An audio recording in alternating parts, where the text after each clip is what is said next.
Doctor صاحب جموں میں 3 دن میں 3 حملے ہوئے, کیسے دیکھتے ہیں آپ اس پوری سرکشا کو؟ Jammu is becoming a hotbed. I have always told you, terrorism is not going to end unless there is understanding between the two nations. Terrorism will continue, and we have to face it. Tragedy is innocent people are killed. Sir, once CRPF Innocent people are held then afterwards. They are beaten.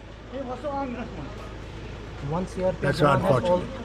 One CRPF Jawan has also lost his life in Hiranagar Yes. attack yesterday. Many will lose.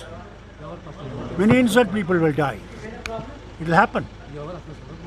Unless we wake up that we have to find a solution to this. Do you think this is a high time to hold a dialogue with Pakistan? The foreign minister himself has said, only yesterday, that with China we have to continue dialogue. And he has mentioned for the first time Pakistan also. I hope they continue and they find a solution to it. We are the ones who are facing the tragedies. The innocent people of this state are facing the tragedies.